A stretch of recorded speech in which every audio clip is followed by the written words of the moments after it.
Question है, बताइए।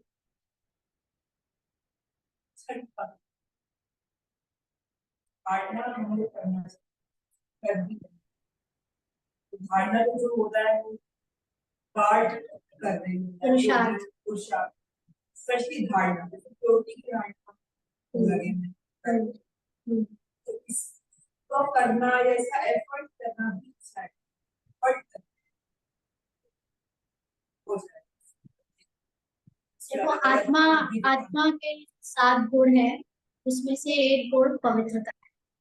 तो आत्मा उस पवित्रता को बहुत गहराई से चाह रही है ना। लेकिन क्या होता है कि जब तक हम अपने आत्मिक स्वरूप में नहीं दिखते हैं, तब तक हमें उस पवित्रता को ऊपरी रूप से लाने में मेहनत ज्यादा।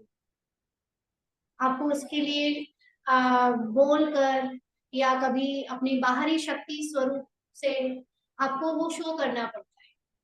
लेकिन ड्रामा अनुसार जो हो रहा है वो एक्यूरेट है ना। तो अगर अगर हाँ, उसको भी स्वीकार करना है। अगर आपसे अपने आप पार्ट निकल रहा है उस धारणा को करने के लिए, तो वो भी स्वीकार करना है। इच्छा की बात नहीं है, ये आत्मा की सच्चाई है ना। इच्छा वो जो आपको पेन दे रही है ना, पेन आपको उसका उल्टा दे रहा है ना। तो अब आपको ये चीज पेन नहीं देगी अगर आप इससे मुक्त हो जाए। तो इसलिए उसको इच्छा नहीं कहेंगे, ये आत्मा का अपना मुक्त स्वरूप है। उसमें जैसे आप कहो कि मुझे खुशी चाहिए या मुझे खुशी चाहिए, कोई इच्छा है क्या? नहीं, ये आत्मा का मूल गुण है। ओम शांति दीदी, क्वेश्चन क्या है? क्वेश्चन है कि अगर आपको पवित्रता की धारणा करनी है, उसके लिए कई बार आपको सामना करना पड़ता है परिवार में, तो वो चीज क्या एक इच्छा है? क्योंकि सामना कई बार थोड़ा सा एग्रेसिव तरीके से भी हो जाता है। तो वो पार्ट है ड्रामा में आत्मा को अपना सत्य स्वरूप लेने का, इसलिए वो होता है। तो उसमें भी आपको साक्षी होकर देखना। ठीक है, और कोई प्रश्न? और कोई प्रश्न? चलिए, तो हम लोग कल से बात कर रहे हैं इच्छा की, है ना। तो एक बार ये भी आता है कि जब से हमसे बाबा के बच्चे बने हैं, बाबा ने हमसे क्या कहा हुआ है कि तुम्हें कुछ भी चाहिए, कुछ भी करना है तो मुझसे शेयर करो। साफ कर देना और दूसरे बेसन में से भी साफ कर देना। सब लोग माइक म्यूट रखेंगे प्लीज। म्यूट की परमिशन। तो अब हम लोग जब बाबा से कोई बात कहते हैं, कई बार ये भी क्वेश्चन होता है क्या ये भी एक इच्छा है ना। तो हमें क्या उसमें वहां पर ध्यान देना है कि जब हम बाबा से कोई बात शेयर करते हैं, तो शेयर करने के बाद बाबा पर छोड़ देना है।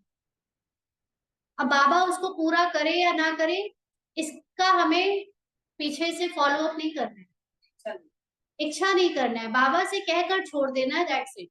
जैसे बच्चों को कुछ चाहिए होता है ना, तो बच्चों को पता है कि उनके पेरेंट्स को चीज दिलानी होगी, हमारे लिए अच्छी होगी, तो पेरेंट्स अपने आप दिलाएंगे।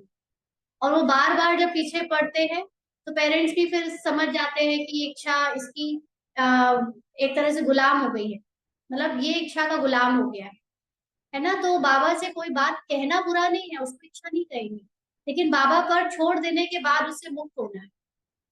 उसको फिर ये नहीं सोचते रहना है कि बाबा से कहे हुए इतने दिन हो गए, पूरा क्यों नहीं हो रहा, है ना। क्योंकि वो चीज हमें पता नहीं हमारे लिए कल्याणकारी है कि नहीं। वो माया का एक रूप भी हो सकती है, माया का दावपेच भी हो सकता है कि माया आपको बड़े प्यार से वो चीज करवाना चाहे और उसमें आपका कल्याण ना हो। तो ड्रामा अनुसार अगर वो काम होना होगा तो बिना मेहनत के हो जाएगा, और अगर नहीं होना होगा तो उसी में कल्याण होगा, है ना। तो इससे क्या होगा कि हम इच्छा से बच पाते हैं। तो हम लोग कल जो बात कर रहे थे आत्मिक स्वरूप के राज की, आत्मिक स्वरूप या आत्मिक स्थिति में टिकने से क्या क्या फायदे हैं, है ना। तो कल हम लोगों ने एक बहुत इम्पोर्टेंट बाबा का जो महावाक्य है वो जाना था कि पवित्र आत्मा को समय पर कृत्य का संकल्प स्वतः आता है। पवित्र आत्मा किसको कहेंगे? सिर्फ ब्रह्मचर्य पवित्रता नहीं है ना, ये बात पहले भी डिस्कस कर चुके हैं। पवित्र आत्मा की अगर परिभाषा देखें, वैसे आप लोग कॉपी पेन लेकर बैठते तो और अच्छा रहता है, लेकिन क्योंकि ये बातें अभी बोल देंगे फिर तब उड़ जाएगी, है ना। तो पवित्रता का अर्थ होता है एकदम बाप समान, एकदम बाबा के जैसा। तो बाबा की स्टेज क्या है? एकदम प्लेन स्टेज है। बाबा ना कुछ सोचता है, सोचता है क्या बाबा? कुछ ड्रामा अनुसार बाबा कहता है मेरे मुख से जो बोलना होता है वो निकलता रहता है। तो हमारा भी कोई कहानी ना हो, हमारी स्मृति में जब कोई कहानी नहीं है, कोई किरदार नहीं है, कोई यादें नहीं है पुरानी, कोई मेमोरी नहीं है बाबा के पास बैठते समय, इसको प्लेन याद कहते हैं, तो उसको पवित्रता कहेंगे। जब कोई संकल्प नहीं होगा, है ना, नो संकल्प, नो थॉट्स, कोई भय नहीं होगा। अभी हम चेक कर सकते हैं हम कितने पवित्र हैं, है ना। जब कोई भय नहीं होगा, कोई नर्वसनेस नहीं होगी, कोई फीलिंग नहीं होगी, और तब बाबा की याद में बैठेंगे, वो पवित्रता है। जब कोई पेन की फीलिंग ना हो, सेंसेशन ना हो, वो पवित्र याद है। कोई इमोशंस ना जाए बाबा के पास। इमोशंस का मतलब अलग अलग टाइम पे, है ना, हम लोग अलग अलग इमोशन फील करते हैं, कभी सुख दुख, कभी इरिटेशन के, कभी खुशी के। जब कोई इमोशन नहीं जाएंगे, प्लेन याद जाएगी, तो पवित्रता है। बाबा के पास कोई भाषा ही ना जाए। बाबा को कोई भाषा ऊपर निराकारी स्थिति में आती है क्या? नीचे आते हैं तो जो भी रथ की भाषा होती है, उस रथ के द्वारा बाबा के संकल्प निकलते हैं, मुख से निकलते हैं उस भाषा की, है ना, उस भाषा में। तो कोई भाषा ना हो, ना कोई शरीर, ना शरीर के लेबल्स हो, शरीर का कोई रिश्ता ना याद रहे, है ना। आत्मा एकदम नेकेड लिविंग लाइट, एकदम लाइट स्थिति में टिकी हो बस। कोई उसके ऊपर कवर ना चढ़ा हो, लेयर ना चढ़ी हो किसी भी बात की, अहंकार की, ईगो की, मैं फला हूं, मैं फला हूं, किरदार की, है ना? और उसके पास कोई भी इच्छा ना हो, कोई कंप्लेन ना हो, ड्रामा को चेंज करने की कोई एक्सपेक्टेशन ना हो। जब ये सारी चीजें होती है तो कहते हैं 100% पवित्र आत्मा। तो जब तक ये चीजें हमारे अंदर आ नहीं रही है, तो हम दूसरी जो पवित्रता है उसको पाने के लिए मेहनत बहुत करते हैं, है ना। और जैसे जैसे ये वाली पवित्रता पे अगर काम हो जाए, तो वो वाली पवित्रता बहुत आसानी से मिल जाती है।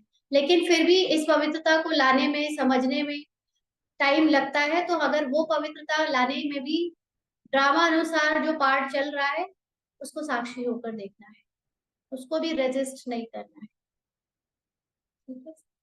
तो पवित्रता की स्थिति ये है। अच्छा, ऐसी चिंतन चला था हम लोगों को, बाबा ने 3 स्वरूप याद करने को जैसे बोले ना, कभी कभी निराकारी में चले जाओ, कभी कभी आकारी, फिर कभी कभी साकारी।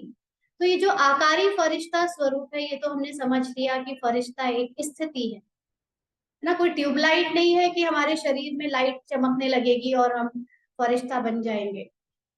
यानी जब सारी जो बाबा के बच्चे तीव्र पुरुषार्थी आत्माएं हैं, वो स्थिति में एकदम हल्की हो जाएंगी, बाबा को पूरा समर्पण कर देंगी और सदा आत्मिक स्थिति में टिकी होंगी, तो उनके अंदर से जो एक लाइटनेस की फीलिंग आएगी, सभी को वाइब्रेशंस आएगी, वो फरिश्ता स्थिति है। तो वो जो आकारी का मतलब है, उसमें हाफ निराकारी आ जाता है और हाफ साकारी आ जाता है। निराकारी का मतलब आत्मिक स्थिति की याद, आत्मा की स्मृति, निराकारी। और शरीर का आकार, ये जो साकारी शरीर मिला है ना हमको, इसके आकार में रहते हुए हम जब आत्मिक स्थिति में टिकते हैं, तो वो है आकार। तो हाफ हाफ दोनों का कंट्रीब्यूशन है फरिश्ता स्थिति में, आकार, ठीक है।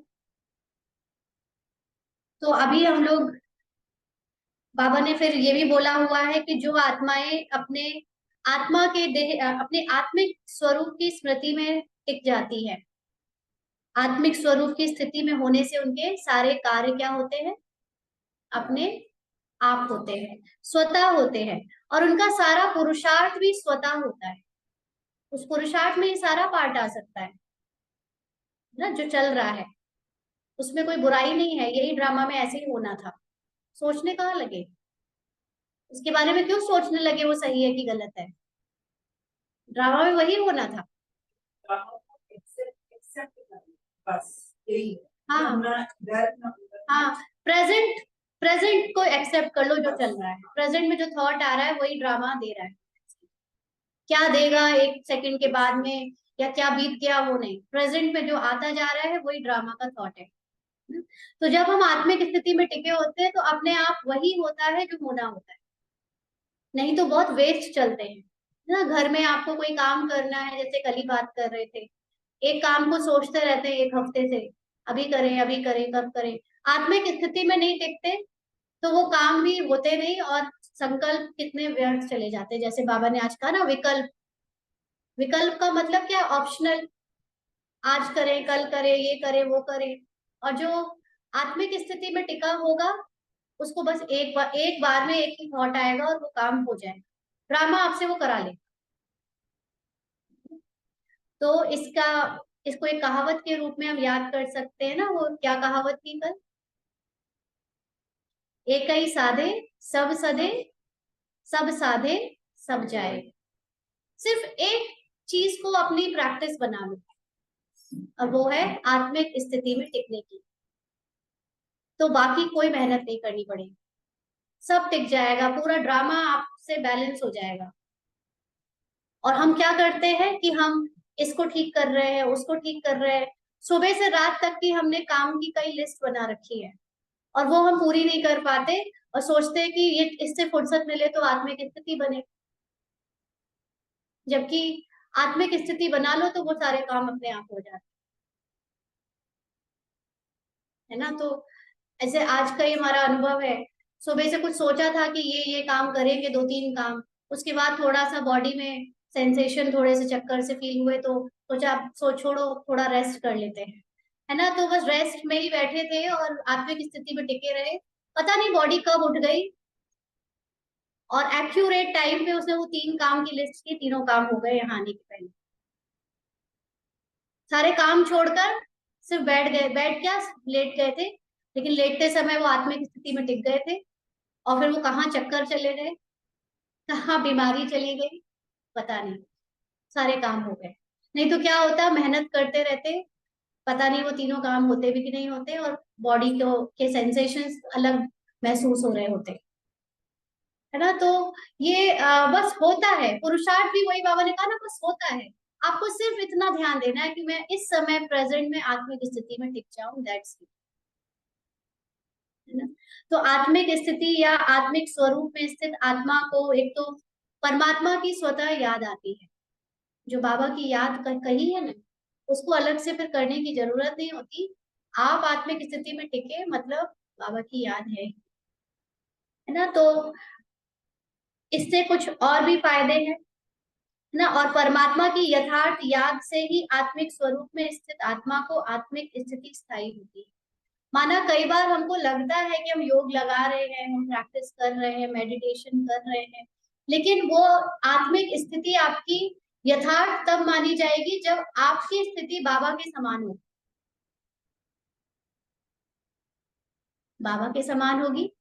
अभी जो बताया ना पवित्रता की वो परिभाषा, नो नो नो, क्या क्या नो नो नो, वो नहीं होना चाहिए, no emotion, no feeling, no sensation, no thoughts, और नो कहानी, नो किरदार, नो शरीर, नो शरीर के संबंध, नो रिलेशंस का, ना इच्छा, ना डिजायर, ना कंप्लेन। ये सारी चीजें जब नहीं होती है तभी यथार्थ बाबा की याद और यथार्थ आत्मिक स्थिति कही जाती है ना, वही पवित्रता है। तो इसके कुछ और भी फायदे हैं, एक तो आत्मिक स्वरूप में स्थित आत्मा को अतीन्द्रिय सुख की अनुभूति स्वतः होती है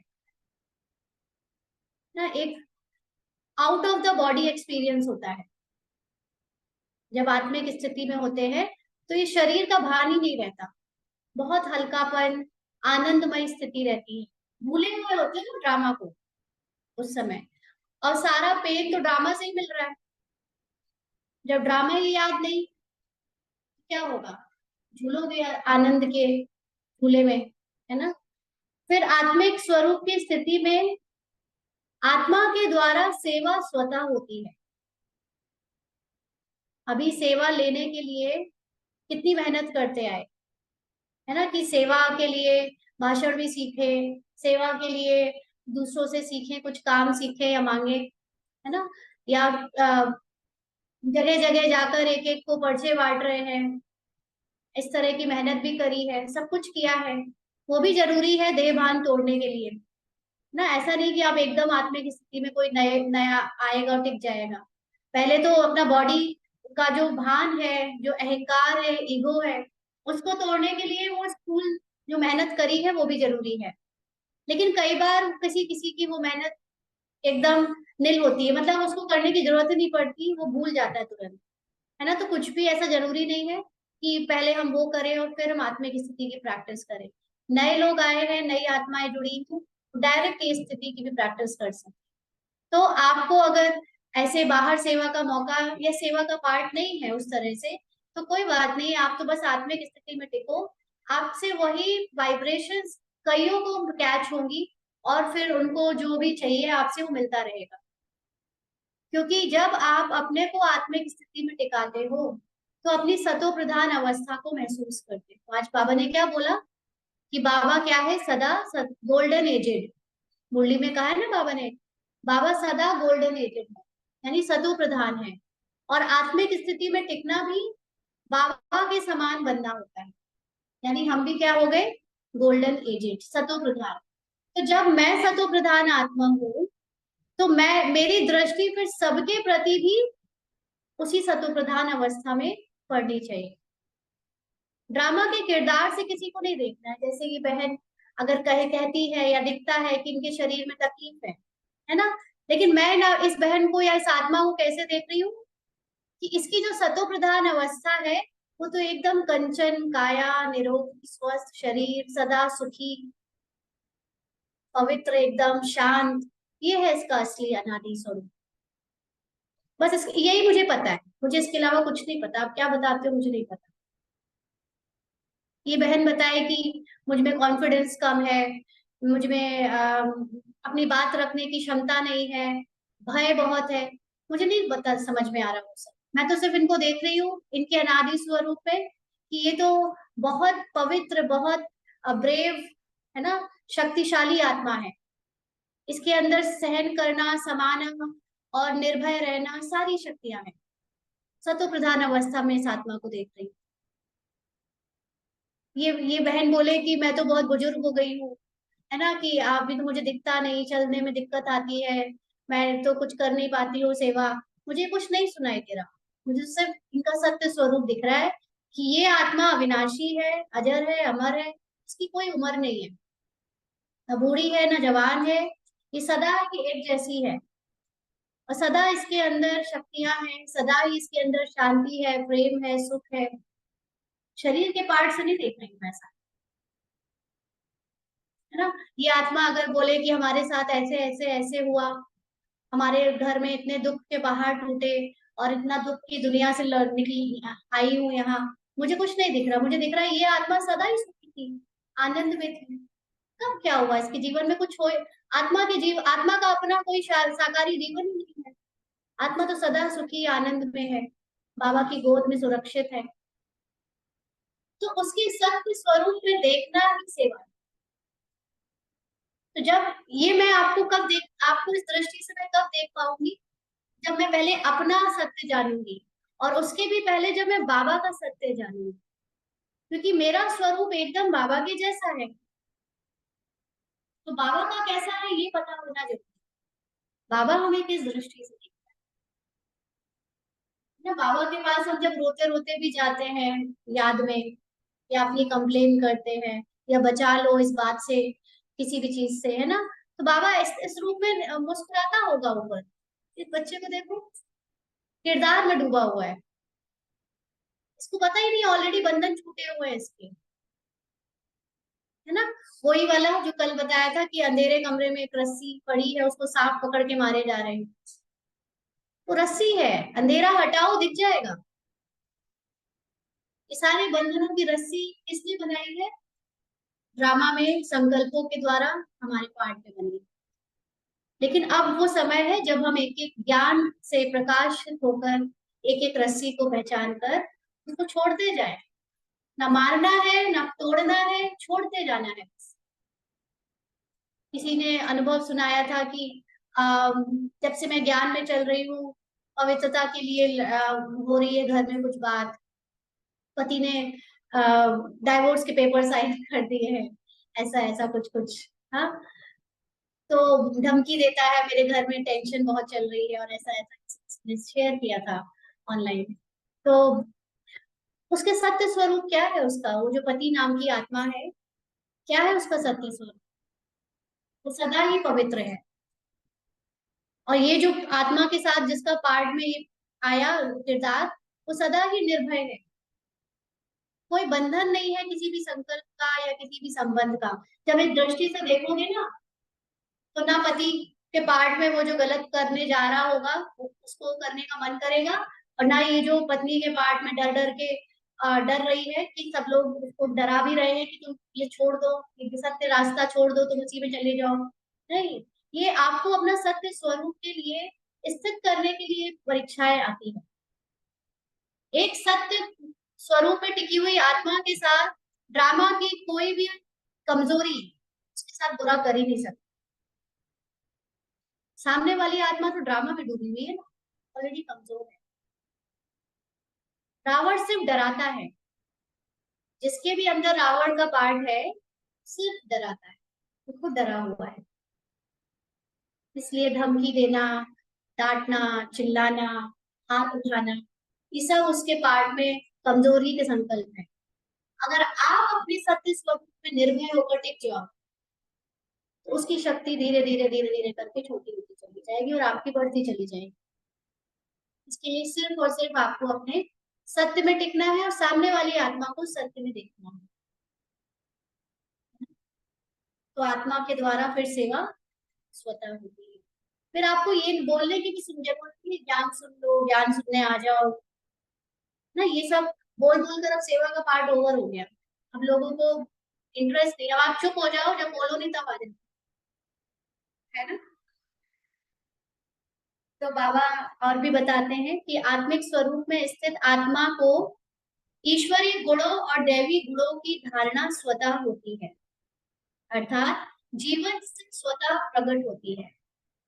अभी एक एक गुण धारण करने के लिए हम लोग कितनी मेहनत करते हैं कि हम धीमे बोलना सीख लें, कि हम सबसे स्नेह से बात करना सीख लें, दूसरों की बुराई देखना बंद कर दे, सिर्फ विशेषता देखें और सहन कर लिया करें, संभाल लिया करें। अभी ऊपरी रूप से एक एक पत्ते को पानी दे रहे हैं, बहुत मेहनत लगती है और हो भी नहीं पाता।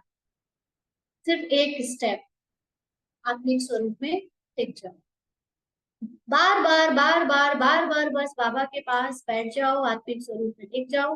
आपको पता ही नहीं चलेगा कब आपकी आवाज बदल गई, कब आपका चेहरा बदल गया, कब आपके चलन बदल गई, कब आपके संकल्प बदल गए, कब आपका नजरिया बदल गया और कब दूसरों का आपके प्रति नजरिया। और हम बाहर मुक्ता में चले जाते हैं, बाहरी रूप से बदलने में लगे रहते हैं। सिर्फ एक चीज करनी है, आत्मिक स्वरूप में टिकना है। प्राथमिक स्वरूप क्या होता है वो हम पहले भी कर चुके हैं ना, इसलिए लिखो, एक दीवार में लिखकर चिपका लो। हाँ, सच में पुरुषार्थ ऐसे ही होता है। छोटे बच्चे कैसे पढ़ाई करते हैं, टाइम टेबल और जो इम्पोर्टेंट नोट्स होते हैं, केमिस्ट्री के फॉर्मूले और फिजिक्स के फॉर्मूले सब दीवारों में चिपके रहते हैं उनके स्टडी रूम में, कि वो रिवीजन होता रहे, टेबल्स पढ़ते रहते हैं देख देख के। ये भी पुरुषार्थ स्टूडेंट लाइफ है ना, पूरा कमरे में चिपका लो इम्पोर्टेंट इम्पोर्टेंट नोट्स, बातें, जिस चीज का पुरुषार्थ कर रहे हो वो चिपका लो, और वो जब तक धारण ना हो जाए हटाओ नहीं। आप देखोगे कि वो कब आपके अंदर कब चला गया पता ही नहीं चलेगा। नहीं तो भूल जाते हैं, टाइम पे काम नहीं आ पाता ये ज्ञान। फिर जो आत्मा आत्मिक स्वरूप की स्थिति में स्थित होगी, उसको कभी कोई दुख हो ही नहीं सकता। होगा उसको दुख, घर में आपके बहुत प्यार, जो कोई भी जिससे आपका प्यार का संबंध रहा है, उसको बहुत शारीरिक प्रताड़ना हो रही है, अगर आप आत्मिक स्वरूप में टिके हो तो आपको जो उसकी प्रताड़ना है वो रियल नहीं लगेगी। लगेगी रियल? क्या संकल्प चलेंगे फिर कि आत्मा सदा स्वस्थ है, कि आत्मा सदा निरोगी है, इसकी सतो प्रधान अवस्था है ही निरोगी और स्वस्थ। और आप देखोगे कि ये संकल्प करते ही उस आत्मा को भी अपने दर्द से मुक्ति मिल रही है, उसको सहन शक्ति आ रही है। रियलिटी है, करके देखना, इसको एक्सपेरिमेंट करना एक एक चीज को। नहीं तो क्या होता है ना, हमें कई बार अपने शरीर का तो हम झेल लेते हैं, अपनी चीजों का झेल लेते हैं, लेकिन जिनको हमने शारीरिक रूप से दैहिक रूप में या देह भान में आकर बड़ा प्यार किया है, बहुत जिनसे हमने बहुत लगाव रखा है, उनका दुख नहीं देखा जाता। तो कहीं कुछ भी हो रहा है, सिर्फ उसके सत्य स्वरूप में देखो। बाहर कोई एक ऐसी इंटरनेट पे एक फोटो देखी, उसमें थोड़ा अच्छा सा सीन नहीं था, है ना, तो एक पल को देह भान आया तो दिल एकदम वो हो गया, टूट, मतलब जैसे हो जाता है ना, खराब सा लगा बहुत, तुरंत स्मृति सही करी कि ये आत्मा तो बिल्कुल एक युद्ध का सीन था, युद्ध में लोग भाग रहे थे, तो किसी के कपड़े फटे हैं, किसी की कुछ बहुत बुरी हालत थी उसमें सब। उसको देखते हुए एकदम लगा ये क्या हो रहा है, ऐसे कैसे देख पाएंगे, विनाश तो बहुत कड़ा होगा, पता नहीं कैसे होगा, मतलब सबके साथ कितना बुरा बुरा होगा। शुरू के संकल्प दो तीन ऐसे आए, फिर तुरंत याद आया अरे आत्मिक स्थिति में टिकना है, फिर देखना शुरू किया ये तो ड्रामा में चल रहा है पार्ट, ये सब तो वस्त्र है, ये शारीरिक वस्त्र है, इसको क्या, ये तो जल्द खत्म हो जाने रहा ना। ये सब आत्माएं बाबा के पास सतो प्रधान अवस्था में है, सब एकदम प्लेन पवित्र शांत सुखी हैं, आनंद में है। तो वो अपने आप आपकी वाइब्रेशंस, वो आत्माएं भी जहां होंगी उन तक पहुंचेगी, आपकी पवित्रता से आपको फिर दुख नहीं होगा, वो दुख खत्म हो गया, जो एक दो मिनट का दुख फील हुआ वो खत्म हो गया। लेकिन अभी अभ्यास करने का समय मिला है तो कर ले, अभी जब इतना हालत खराब नहीं है तब आप ये अभ्यास कर सकते हो। इसलिए बाबा कहता है कि लंबे काल का ये अभ्यास ही काम आने वाला है, क्योंकि जब एक बार ये सीन शुरू हो गए तब ये अभ्यास कहाँ कर पाओगे।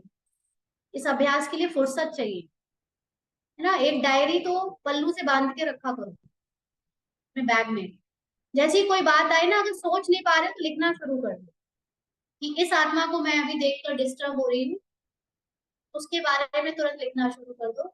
और आप देखोगे कि वो आत्मा शुरू में, जैसे सपोज करिए कि घर में कोई आत्मा है जो बहुत उसका पार्ट चल रहा है काफी डिस्टरबेंस क्रिएट करने का, है ना। हर घर में एक ना एक आत्मा थोड़ा डिस्टरबेंस ज्यादा क्रिएट करती है, हर में तो नहीं बट मोस्टली। तो आप उस आत्मा को जब आप उसके सत्य स्वरूप में देखोगे कि ये सदा ही बहुत प्यारी आत्मा है, ये सतो प्रधान आत्मा है, शुरू में जब ये आई थी आत्मा तो सबसे कितना प्यार से रहती थी, अभी इसका पार्ट चाहे जैसा भी हो, लेकिन ये तो हमेशा से बहुत प्यारी रही है, शुरू की जो याद है उसकी। तो आप देखोगे कि हो सकता है कि शुरू के समय तक उसके पार्ट में और भी बढ़ावा हो, मतलब उसका वो जो डिस्ट्रक्टिव पार्ट है वो और तेजी से बढ़े, लेकिन वो उस समय इसलिए बढ़ रहा है क्योंकि जैसे एक बीमारी होती है किसी की, तो उस पे जब होम्योपैथी या आयुर्वेदिक दवाई दो तो वो बीमारी और तेज से पलट खाती है, बढ़ती है और फिर एकदम खत्म हो जाती है। सेम ऐसे ही होगा, जब आप उसके सत्य स्वरूप में उसको देखोगे तो उसके अंदर जो बचा हुआ डिस्ट्रक्टिव पार्ट है वो जल्दी जल्दी निकलने की कोशिश करेगा, तो वो पहले से ज्यादा एग्रेसिव हो सकता है, पहले से ज्यादा परीक्षाएं दे सकता है आपको, लेकिन आप बस धैर्य रखना, अपनी वो भावना और अपनी वो प्रैक्टिस बंद नहीं करना। इस मार्ग में धैर्यता बहुत चाहिए। अरे हो ही नहीं रहा, हमने तो सोचा था कि ये प्रैक्टिस काम आएगी, पहले तो आ रही थी अब क्यों नहीं आ रही, क्योंकि अब वो निकल रही है जल्दी जल्दी उसकी बीमारी, वो भी मुक्त होने वाला है अपने उस पार्ट से। तो धैर्य रखना कि वो जब तक उस तरह का भी चल रहा है पार्ट, तब भी आप अपना पेशेंस लूज ना करो और उसको उसी दृष्टि से अनादि स्वरूप में देखते रहो, आत्मिक स्थिति में देखते रहो। ठीक है। फिर जो आत्मा अपने आत्मिक स्वरूप में स्थित होती है उसको सर्व आत्माओं का सहयोग स्वतः प्राप्त होता है, अपने आप जो चीज उसको चाहिए वो लोग उसके सामने आ जाते हैं, साधन प्रोवाइड कराने वाले, या कोई भी तरह की मदद कराने वाले। अनुभव हम लोगों को यहाँ पर कि जब कोई सेवा का पाठ हुआ, किसी से ज्यादा बोला नहीं, बस बाबा की याद में बैठे, मतलब रहे, अपने आप भोजन बनाने वाली आत्माएं आ गई जो धारणा वाली है, अपने आप जो भी साधन प्रोवाइड कराने वाली आत्माएं वो आ गई, जो सफाई करनी है अपने आप आ गई। मतलब जैसे बाबा ने बहुत अच्छे से सारी प्लानिंग कर रखी होती है ना, कि बाबा की प्लानिंग चलती है आपसे, वो कब होगी जब आप अपने आत्मिक स्वरूप में टिक कर एकदम निश्चिंत रहोगे। और चिंता करते रहो, नहीं तो फिर एक एक पार्ट पे ये वाले काम के लिए उसको फोन कर रहे हो, उसको फोन कर रहे हो, कितनी मेहनत है उस पार्ट में। एक एक काम के लिए बुला रहे हो, सामने वाला मना कर रहा है। ये तो बाबा कहते हैं एक एक पत्ते को सींच रहे हो। तुम सिर्फ मुझ बीज को सींचो, तुम देखो तुम्हारा सब कुछ अपने आप अवेलेबल हो जाएगा। और होता आया है, इसका तो बहुत अच्छे से अनुभव है। और जो आत्मा अपने आत्मिक स्वरूप में स्थित होती है, उसके संकल्प स्वतः सिद्ध होते हैं और आवश्यक पदार्थ स्वतः प्राप्त होते हैं। इसलिए उसकी इच्छा मात्रम अविद्या की स्थिति होती है। तो जो आत्माएं चाहे लौकिक में चाहे अलौकिक में, अगर आपकी आत्मिक स्वरूप की स्मृति अच्छी है, स्थिति अच्छी है, तो आपको अपने लौकिक में बहुत भी किसी चीज की कमी नहीं पड़ेगी। जो चीज आपके लिए जरूरी है अपने आप अवेलेबल होती रहेगी। अपने आप का मतलब ये नहीं कि आप कुछ नहीं करोगे, आप भी करोगे, लेकिन आपको उसको मेहनत करने की जरूरत नहीं पड़ेगी। बॉडी लेस होकर आपके द्वारा वो काम होते रहेंगे और आपकी सारी संकल्प सिद्ध होंगे। और साथ साथ फिर क्या होगा, जब संकल्प किया हो गया, फिर इच्छा रही नहीं गई कोई। इच्छा तो तब होती है ना जब कोई चीज हो नहीं रही होती है और उसको आप चाह रहे होते हो, लेकिन जो सोचा वो हो गया। मतलब यह कह लो ड्रामा में जो संकल्प आना था वो आया, हो गया। तो आत्मिक स्मृति के स्वरूप में ये पावर्स है। और ये देखो आपका आंसर, आत्मिक स्वरूप में स्थित आत्मा को ब्रह्मचर्य व्रत की धारणा स्वतः होती है। आत्मिक स्वरूप में स्थित आत्मा को ब्रह्मचर्य व्रत की धारणा स्वतः होती है। ठीक है, तो जो भी बाबा के गुण है उन गुणों का स्वरूप होना, इसको कहते हैं स्वस्थिति व अनादि स्थिति या आत्मिक स्थिति। तो वो चार बातें उससे प्राप्त होती हैं, क्या क्या? सुख, शांति, आनंद और प्रेम। आज कलयुग में इन्हीं चारों चीजों का अभाव है ना। सुख का अभाव है, इसलिए साधनों से सुख ढूंढते हैं। सच्चे प्रेम का अभाव है, इसलिए संबंधियों में या देहधारियों में प्रेम ढूंढते हैं, है ना। शांति, सच्ची शांति का अभाव है, इसलिए मंदिर और कुछ दान पुण्य करते रहते हैं कि सच्चे मन की शांति मिल जाए। और आनंद तो है ही कम। आनंद का तो मतलब है अतीन्द्रिय सुख। ये चारों चीजें जब मिलती हैं तो आपको हेल्थ, वेल्थ, हैप्पीनेस और होलीनेस, चारों चीजें मिल जाती हैं। हेल्थ मिलती है बाबा को याद करने से। कैसे हेल्थ मिलती है? आप अच्छी हेल्थ कैसे हो जाती है बाबा को याद करने से? इसका क्या लॉजिक हो सकता है? शरीर का हानि नहीं होता। करेक्ट, बाबा को याद करने से आप अशरीरी हो जाते हैं। जब विदेही या अशरीरी हुए तो शरीर का भान ही नहीं, तो आपको हेल्थ अच्छी अच्छी लगेगी। शरीर के पार्ट में चल रहा है दर्द, बीमारियां, लेकिन आपको उसका भान नहीं है, तो हेल्थ मिल गई। जो ज्ञान आपने प्राप्त किया है या करते जा रहे हो, इस ज्ञान से आपको पता है कि आत्मा सदा ही धनवान है। अभी कोई आत्मा यहाँ आई, गरीब आत्मा देखने में लग रही है इस पार्ट के अनुसार, तो उसके सत्य स्वरूप में देखो, ये सदा ही बहुत धनवान आत्मा है। सतयुग में कोई गरीब था क्या? एक भी आत्मा गरीब नहीं उतरती। कलयुग में भी जो आत्मा उतरती है वो गरीब नहीं उतरती। पहला जन्म हर आत्मा का बहुत धनवान होता है, चाहे कलयुग में उतरे। तो जो लोग गरीब दिख रहे हैं वो गरीब आत्मा, आत्मा गरीब नहीं, उसका पार्ट चल रहा है गरीबी का।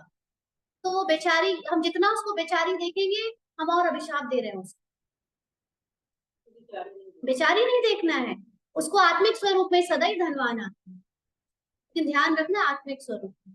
कई बार ऐसे मत शुरू हो जाना कि नाटक कर रही है ये है और पैसे वाली, बाबा ने तो बताया है। हाँ, किरदार पैसे वाला नहीं हो सकता, लेकिन जो किरदार में गरीबी दिख रही है, लेकिन आत्मा सदा धनवान है क्योंकि वो सतो प्रधान आत्मा है।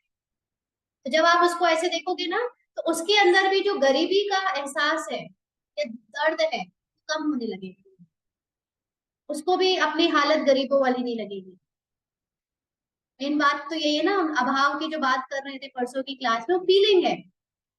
कई बार नहीं आपका कोई काम रुकता, सारे काम होते रहते हैं, सब कुछ होता है, लेकिन बस फीलिंग आती रहती है कि हमारे पास हमेशा धन की कमी रही, हम गरीब रहे, हम गरीब रहे, हमारे ये काम बड़ी मुश्किल से हो, जबकि कोई काम नहीं रुकते, सारे काम हो जाते हैं उनके भी, है ना। तो वो दिल से जैसे गरीब हो जाते हैं। तो ऐसी आत्माओं को शक्ति देनी है कि वो भी सदा धनवान है, सदा सुखी है, सभी सदा प्रेम से रहने वाले हैं। ये है हमारे सत्य जो गुण है, उस गुणों में सबको देखना है। ठीक है, तो हेल्थ, वेल्थ और हैप्पीनेस। हैप्पीनेस आपको मिलेगी जब आपके सारे कर्म बंधनों से आपको छुटकारा मिल जाएगा। ड्रामा के पार्ट में ना देखकर उनके सत्य स्वरूप में देखोगे तो हैप्पी हैप्पी है लाइफ फिर तो, है ना। और होली पवित्र, तो आत्मा अपने सत्य स्वरूप में टिकते ही होली हो जाती है, पवित्र हो जाती है। ठीक है, आज इतना है। कुछ पूछना है? अच्छा, नहीं, बाबा को याद करें।